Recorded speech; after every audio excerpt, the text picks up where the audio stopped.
Hi, it's Bonnie from Bonnie's Best. Today I'm going to show you another book that I made. This one totally different than the first one that I showed you. The first book that I made and showed on YouTube was a postal themed journal that had very clean lines, not too many elements, lots of room to write and journal, and fairly simple. This one is a collage journal, totally different, full of stuff, probably more things in it than we can count, and just very, very different from that first one. I hope you enjoy it. This book was made in a class called For Your Eyes Only. Seth Apter from New York was the teacher. He was fabulous. It was at a lovely little store in Saluda, North Carolina called Random Arts. If you're ever in that area, you need to go there. It's really a fun little store. Anyway, we took 2 days to make this book. He taught us a fabulous binding technique, which I'll briefly share with you. It's sort of his thing to teach, but I'll just kind of give you the overview. I wanted to show you some of the things that I made it with before I show you the book. Always scrapbook paper, very handy for filling in color and adding interest. When you're looking at scrapbook paper for collage, it's great to find things that are very busy with lots of elements that you can choose from. Nothing like this that's all all the same. Something like this is much more fun. This is another one. These are all 7 gypsies. This one's neat because it's great for borders. You can cut just a little strip off and it's interesting. Same with the other side, the stripes. Then this one is from Jenny Bolin, and it has little elements you can stick and use as tabs or other design elements. And then it also has people you can cut out, vintage people, and that's really fun. I used several of these people in this journal. Then I used road maps. Those are easy to find.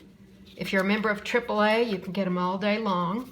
They're great to cut into pieces and use as design elements. Playing cards are fabulous. I'll show you how I use this playing card in a whole lot of different ways. Paper napkins are awesome. You can find them at the dollar store sometimes. I find mine a lot of times at Tuesday morning. You are going to want to take them apart, take off the backing, and have just the little tissue thin part, and then you can cut out whatever you want and use it in your books. I'll show you some examples of that. Tickets are always great, easy to find. I've got a lot of ephemera in this book. Some of my ephemera is pages from a stamp album. Very interesting background paper. So those are some of the things that I used. Now I'll show you the book, and as we go through, I'll tell you what's what in there. So here's the cover. It was an old book that I found at an estate sale, just totally torn up. They gave me a great price because it was torn up, and I wanted it to be torn up. As you can see, I just used the front cover and the back cover. The spine was totally out of the question. The spine is 10 of these little folded pieces of cardstock. You attach each page to a piece of this tab, front, back, third page, then you attach this to another page, and so on, like an accordion, but then you glue them all together at the end. So that's pretty much all I'm going to say about the binding, because that is Seth's thing to teach. But here's the book. I had this old number from the high school that I went to burned down. They had a sale for the Alumni Society with room numbers, and I snapped them up. I thought they were great design elements and nostalgic. Okay, inside the book, here's the first tab. You can see that I used decorative cardstock instead of just the plain on this one and let it show. I used book plates that I've been collecting, again, from estate sales. A ticket as a tab. Here we go with the busy. I like playing cards, as you can see. I also like pockets. This is from scrapbook paper. Here's music paper, napkin, rubber stamp, ticket with a rubber stamp on it, piece of scrapbook paper, ephemera, and so on. Just lots of pieces there, but they're kind of tied together with the rubber stamps. This rubber stamp goes across 3 elements. This rubber stamp hits a couple. This rubber stamp hits another one. Just try to tie your elements together with something like color. Here's yellow, yellow, yellow, yellow, and so on. Color and design, like here's butterflies, butterflies, butterflies, and so on. All right, second spread. I got the map I told you about. I'm from Atlanta, so I circled Atlanta with a rubber stamp. These are elements from magazines, just words that cut out of, mostly ads. It seems like the ads have the best words, sometimes the headlines of articles, but all kinds of magazines. I get magazines from the person that cuts my hair.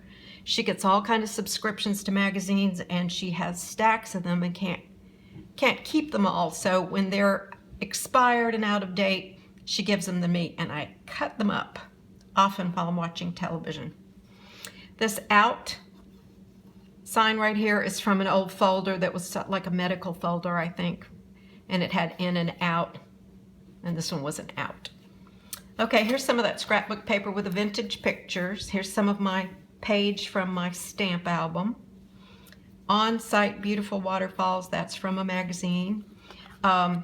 This kind of chronicles a trip for me to Saluda and to visit a friend in Hendersonville, and so some of this stuff is related to my trip. That's a part of a business envelope that says please recycle. The piece is just, I'm tying this one together with sort of a red-orange, so you'll see repeated red-orange colors. You'll see more of the black and white and brown colors. This is really about my trip. These 3 words were from something, probably like bath oil or something like that. It said relax, renew, reconnect. I thought it was great for my trip because I was relaxing and renewing an acquaintance with a good friend, reconnecting with her, renewing my love for art by going to this class. Now here's an example of how I use this playing card. Here it is all by itself, not cut. I tied it into the river of a river that was on a map, and then it hits leaves, so the green sort of continues in a row. Then over here, I cut out just the vines from 2 cards, 2 different cards. Here's, well, I turned it different ways. I can't even figure out how I did it. There, cut that upside down, then cut that. Here I used one of the flowers for a tab. It's gotten a little bent because this book is kind of old. And then I tied things together again with rubber stamps that crisscross multiple elements. That was a fun page. This is a map of where I was. I went from Georgia to near Asheville. There's Hendersonville. So it's kind of meaningful, even though it seems like a bunch of just unrelated stuff.